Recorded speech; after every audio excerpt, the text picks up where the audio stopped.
Hi, I'm Brenna Norton-Baker. I'm a postdoc at NREL, and I'll be discussing today our work to develop a automation-assisted pipeline for the expression and purification of enzymes from E. coli for enzyme discovery and engineering. Next slide, please.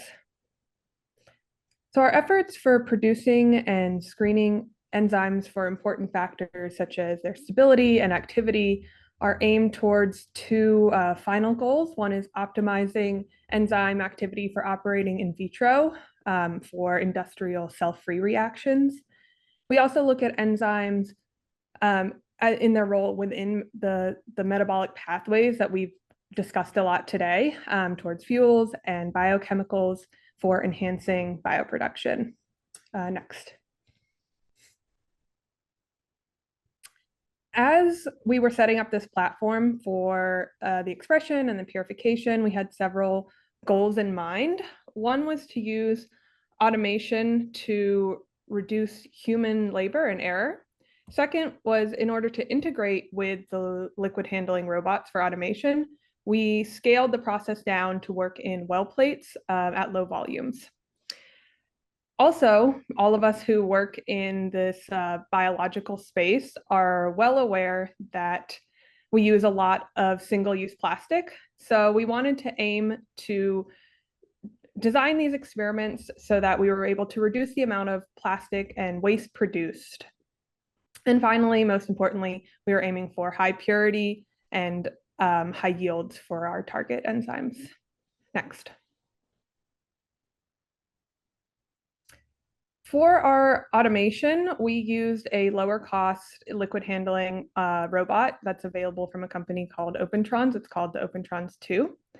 And with this platform, we're able to write our protocols in Python, which allows us to make them open source and very easily adaptable.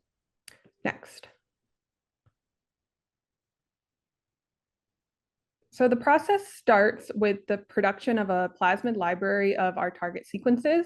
We have employed primarily gene synthesis performed by Twist, and then cloning into a vector that confers a histidine tag for nickel affinity purification, as well as a SUMO protease cleavage site. And the SUMO tag allows us to cleave our target protein off of the nickel without having to elute an imidazole, which simplifies our purification process.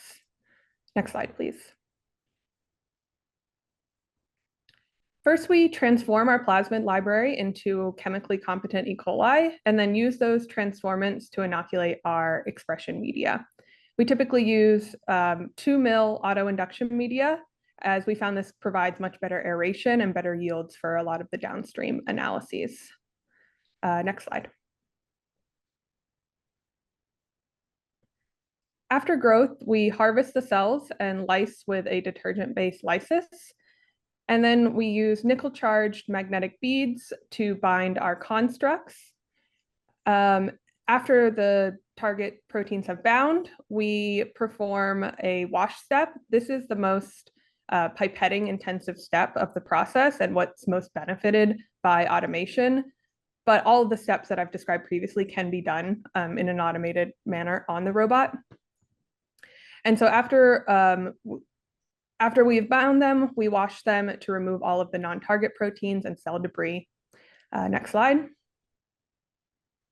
And then finally, we add the SUMO protease, which cleaves the target protein from the magnetic beads, and the supernatant can be isolated for the pure protein fraction.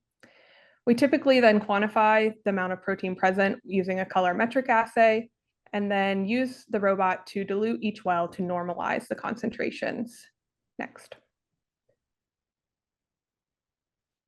With the purity that we're able to achieve with this method, we can perform biophysical characterization, such as thermostability analysis. Here we use a technique called differential scanning fluorimetry that uses a dye that fluoresces upon binding to the hydrophobic regions of a protein during unfolding. We can use a very low sample amount to determine this temperature of unfolding in a high throughput manner using a real-time PCR machine. And these values for thermostability can be really important for industrial processes that may require elevated temperatures. Next slide, please. With the purified enzymes, we're also able to assay for the relevant activity, and we do this also assisted by automation to explore a variety of different conditions, looking at different pHs, temperatures, as well as substrates and cofactors.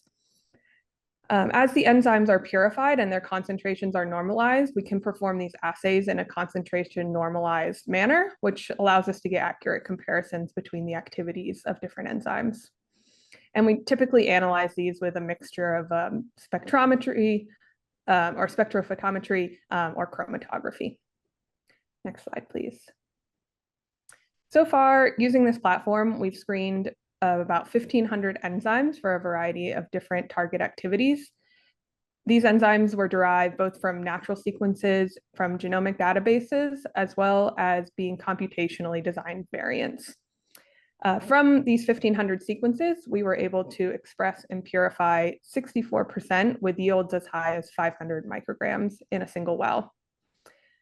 For those, we were also able to assess their thermostability, for which we measured temperature of unfolding for about 1,000 of these enzymes, as well as their activity in different conditions for different target reactions.